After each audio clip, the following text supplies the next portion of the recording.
Buen día, profesor y compañeros, mi nombre es Elisa de Palacio, pertenezco al equipo número 1, el cual le vamos a hablar del proceso de reclutamiento y selección de personal.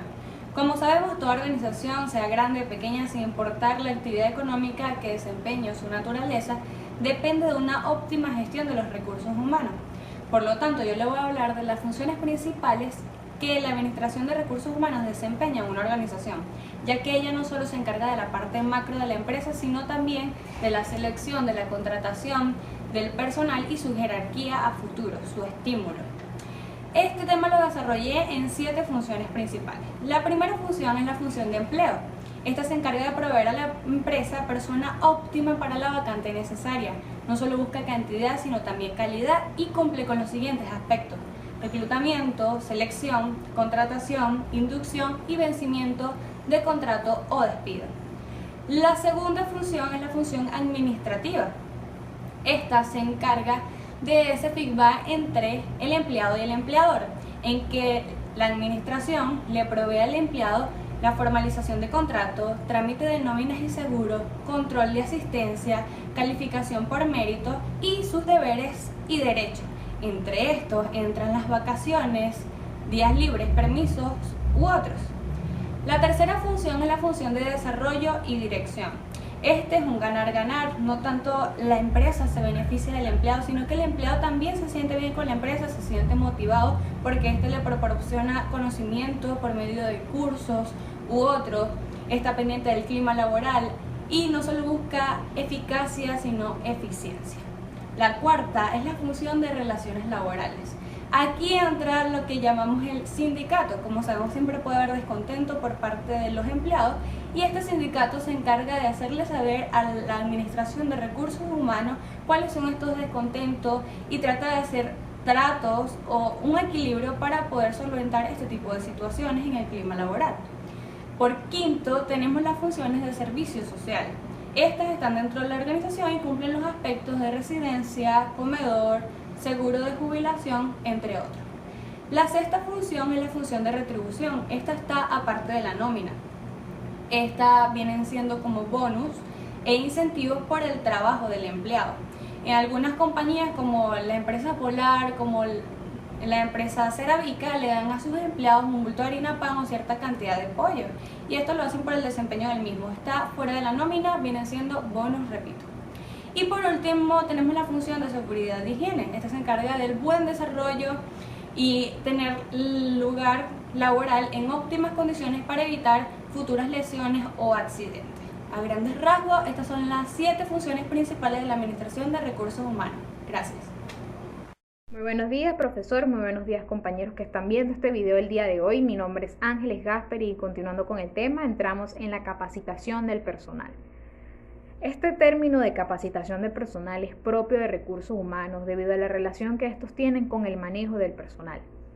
Desde un punto de vista muy general, se puede considerar como un proceso de orientar, reclutar, retener, contratar e incluso despedir empleados. También es considerado como un procedimiento constante y gradual que en conjunto a los aspectos que acabo de mencionar aseguran que dentro de la empresa se encuentre el personal idóneo en el puesto indicado y en el momento oportuno. Para respaldar todo esto que estoy diciendo, hablaré un poco de los objetivos de la dotación del personal. El primero de ellos sería identificar los talentos que están dentro y fuera de la organización para futuras plazas vacantes.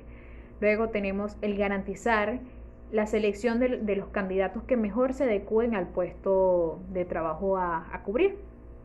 Y por último tenemos el contribuir a un buen desempeño organizacional a través de la incorporación de personas aptas con la capacidad de realizar sus funciones con eficiencia y eficacia. Como bien sabemos, tener personal capacitado siempre se traducirá en éxitos para la empresa. Así que considero que la dotación de personal es un punto importante a considerar en las diferentes áreas de las instituciones de trabajo. Gracias. Buenos días, mi nombre es María Fernanda García y hoy les voy a hablar sobre los principios de la dotación del personal y la fase del proceso. Los principios son 3: objetividad, claridad y transparencia y igualdad. La igualdad recalca que se deben tratar a todos los trabajadores de igual manera sin importar de dónde provengan, de su color, de piel, de su sexo, de lo que sea. Y que si estos llegan a cumplir todos los requisitos, pueden optar a cualquier cargo de la empresa. La objetividad especifica que todas las decisiones que tome la empresa van a estar basadas en un reglamento que está establecido por la ley, al igual que las normas que éste establezca. La claridad y transparencia se encargará de que los empleados o los individuos cumplan y velen por todas las normas que se les exigen. La fase del proceso son 8. La primera es planeación de recursos humanos. La planeación de recursos humanos se asegura de que todas las necesidades de los trabajadores estén cubiertas. La segunda es reclutamiento. El reclutamiento consiste en conseguir un grupo de individuos que cumplen con las expectativas que están establecidas por el Departamento de Recursos Humanos. Luego de esto viene la selección. La selección consiste en seleccionar, como lo dice el nombre, las personas de este grupo que hayan cumplido con los requisitos. La primera es planeación de recursos humanos. La planeación de recursos humanos se asegura de que todas las necesidades de los trabajadores estén cubiertas. La segunda es reclutamiento. El reclutamiento consiste en conseguir un grupo de individuos que cumplen con las expectativas que están establecidas por el Departamento de Recursos Humanos. Luego de esto viene la selección.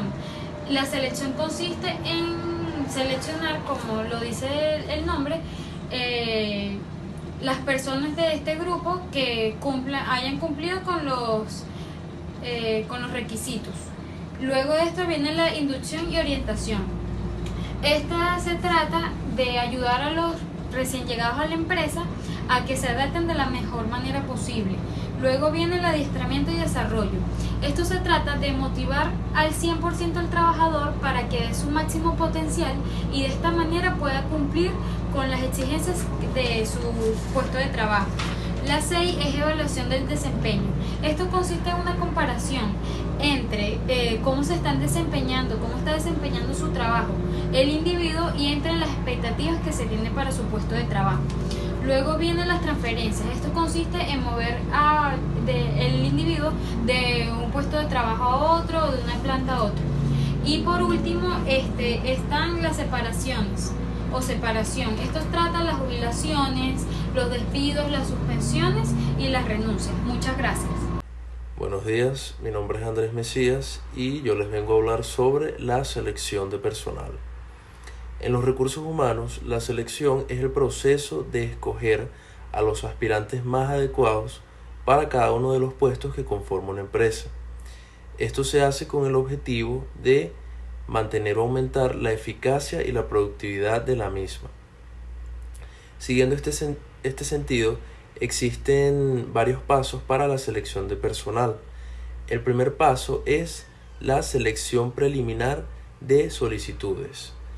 Aquí la selección inicia con una cita entre el aspirante y la oficina de personal. Aquí es muy importante que las empresas logren ofrecerle a los aspirantes un clima agradable para así evitar desalentar a algún aspirante que sea potencialmente valioso. Una vez en este paso inicia la entrevista preliminar donde hay cabida para la recopilación de información por parte del individuo. También se le realiza una evaluación preliminar que suele ser algo más informal. Además, en este paso el individuo se dispone a entregar una solicitud, la solicitud de trabajo completada, que posteriormente será revisada con el objetivo de verificar que todo lo que el individuo expuso en esta una solicitud, la solicitud de trabajo completada, que posteriormente será revisada con el objetivo de verificar que todo lo que el individuo expuso en esta solicitud sea certero. El segundo paso es la administración de exámenes. Aquí la empresa o institución se dispone a evaluar a los aspirantes a través de exámenes psicológicos o ejercicios que simulen las condiciones de trabajo. Estos exámenes se hacen con el objetivo de evaluar o determinar la compatibilidad entre los aspirantes y los requisitos del puesto de trabajo. También se realizan para determinar o para observar las respuestas que tengan estos individuos ante las condiciones reales de trabajo. El tercer paso es la entrevista de selección. Esta entrevista es una conversación formal que se realiza con el objetivo de determinar qué tan competente e idóneo es un individuo para un puesto de trabajo. Aquí el entrevistador se enfoca en dos incógnitas que deben ser contestadas. La primera es si este individuo puede desempeñar este trabajo, y la segunda, cómo se compara con las otras personas que también han solicitado el mismo puesto. Mi nombre es Yubreini Blanco. Continuando con el tema de los pasos para la selección de personal, tenemos la verificación de las referencias y los antecedentes. Un primer elemento muy importante es verificar las referencias académicas. Independientemente de la capacidad personal del individuo, en la mayoría de los países es necesario contar con una licencia profesional para poder ejercer en determinadas actividades. Dentro de esta tenemos lo que se llamaría las normas de familiarización e inmigración, que nos dicen que la legislación nacional tiene ciertas normas que nos explican quiénes pueden trabajar en el país. Si un inmigrante ilegal obtiene un trabajo, las autoridades pueden multar a la empresa, pueden retirarlo del trabajo y lo pueden devolver a su país de origen. Luego de esto tenemos lo que vendría siendo la evaluación médica. Es conveniente tener una evaluación médica dentro del proceso de selección, ya que de esta forma por decir así, preveemos contratar a una persona que esté contagiada con una enfermedad que sea contagiosa. También prevenimos el hecho de accidentes que puedan surgir a manos de una persona que tenga mal estado de salud. Luego de esto tenemos lo que conocemos como las entrevistas con el supervisor. Cuando un jefe o supervisor quiere contratar a alguien dentro de su departamento, es la función del Departamento de Derechos Humanos reunir un grupo de personas que son altamente calificados y enviarlos a los supervisores, descartando o eliminando las personas que no. De esta manera, ellos se entrevistan con el supervisor unas 2 o 3 personas que son altamente capacitadas. Después tenemos la descripción realista del puesto. Cuando un empleado o futuro empleado tiene expectativas equivocadas del puesto de trabajo que va a adquirir, los resultados siempre son negativos. Es por eso que es mejor realizar previamente una sesión de familiarización. De este modo se familiariza con el entorno de trabajo y con las herramientas que él va a usar en el puesto de trabajo. También esto ayuda mucho cuando se habla directamente con la persona y se le dice las características menos atrayentes de su puesto de trabajo, disminuyendo así lo que se llamaría la rotación de puestos. Por último, tenemos la decisión de contratar. Ya este es el punto final, puede ser a manos del futuro supervisor de la persona o a manos del Departamento de Recursos Humanos. Es bueno que la empresa u organización mantenga una buena imagen y le mande un comunicado a las personas que no lograron entrar en el trabajo, y manteniéndolos igual en contacto por si en un futuro sí son capacitados. Muchas gracias. Buenos días, muchachos, mi nombre es Manuel Castillo y yo les hablaré sobre la colocación de personal. Pero antes que todo aclaremos un punto. ¿Cuál es la diferencia entre selección y colocación?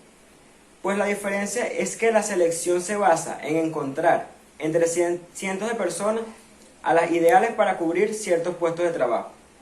Por otra parte, en la colocación se instruye y se informa a estas personas sobre cuáles van a ser sus actividades laborales a cumplir dentro de la empresa. Considero que el paso más ideal luego de la colocación es orientar a las personas sobre estas funciones que van a cumplir. El siguiente punto es la clasificación de personal. Entonces, para cada candidato hay varias vacantes y hay varias vacantes para cada candidato. Lo que se hace es comparar cada candidato con las exigencias de cada puesto de trabajo.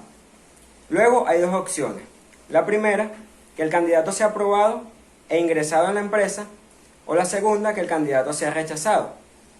Si sucede esta segunda opción, lo que se hace es comparar al candidato con los requisitos de otros puestos diferentes, hasta que se agoten todas las vacantes y las alternativas.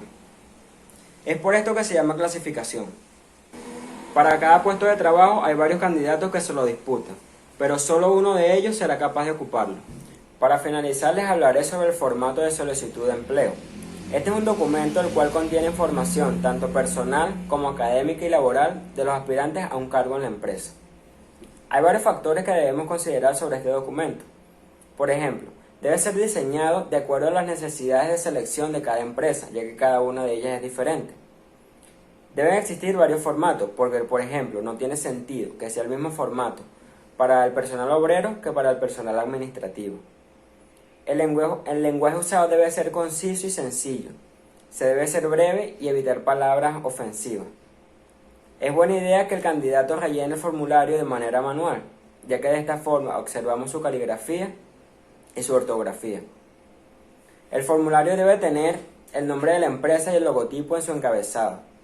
Se deben evitar preguntas obvias y preguntas personales que más bien podrían hacerse en la entrevista. Gracias por su atención, lo dejo con mi próximo compañero.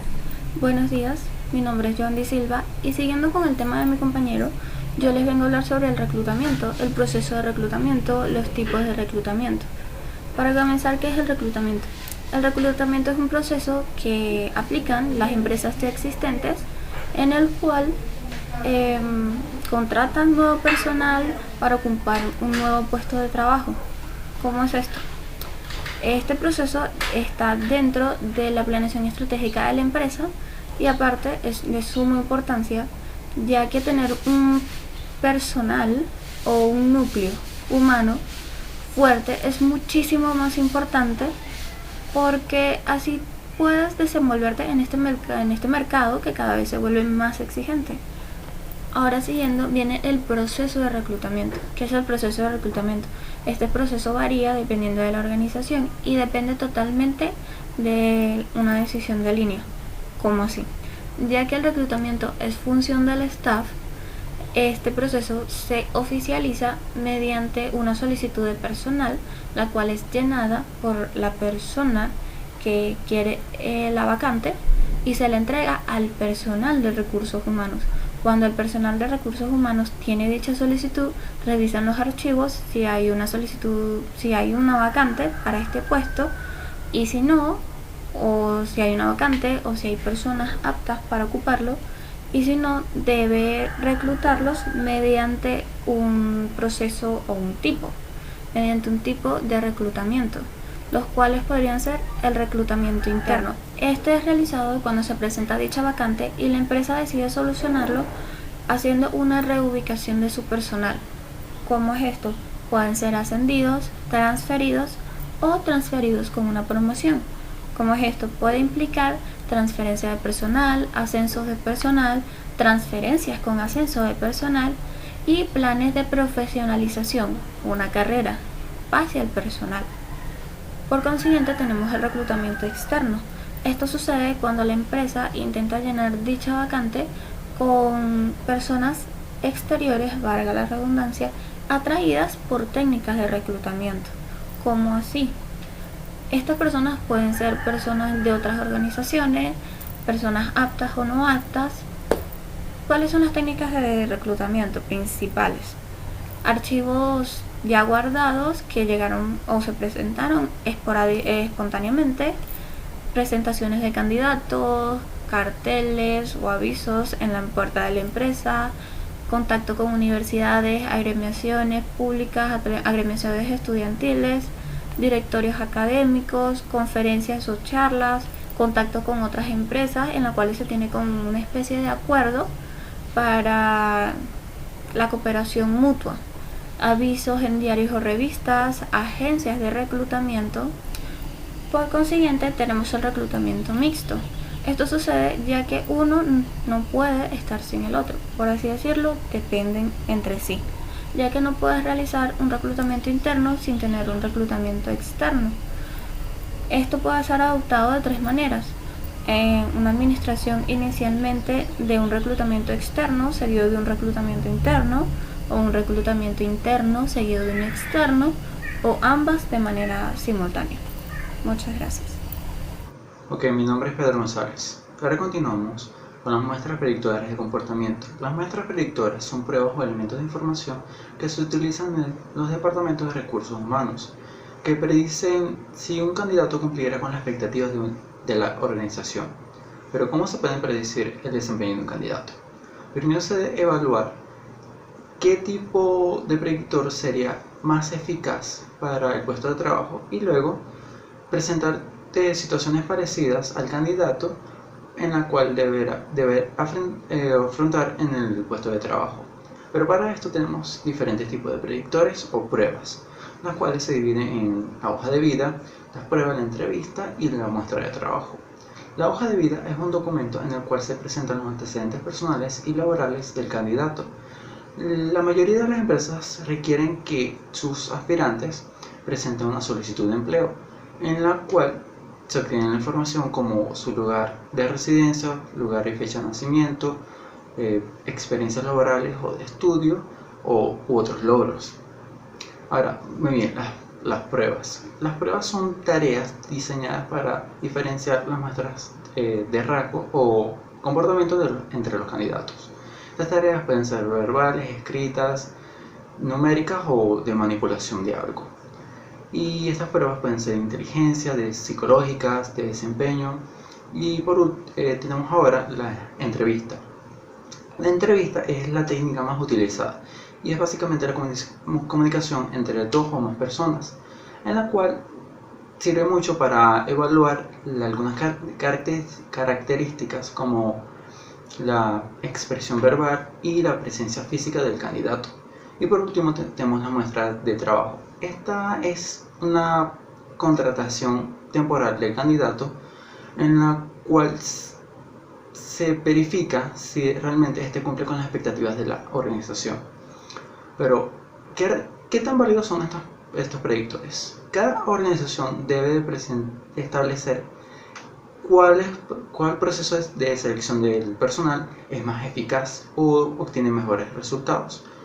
Porque las empresas buscan crecer, evolucionar, adaptándose al mercado. Por eso se busca obtener los mejores talentos a la hora de la selección del personal. Y ahora tenemos la igualdad de oportunidades. Esta igualdad de oportunidades básicamente es de que todas las personas somos iguales, ¿no? Muy bien, la igualdad de oportunidades establece de que en la hora del proceso de selección del personal debe haber una imparcialidad y una equidad, y también cuenta con un respaldo legislativo en la mayoría de las sociedades desarrolladas. Pero ¿realmente existe una igualdad de oportunidades? Yo diría que no, porque realmente la mayoría de las empresas discriminan según tu etnia, tu grupo social, tu cultura, tu color de piel, tu género, todo. Muchas gracias.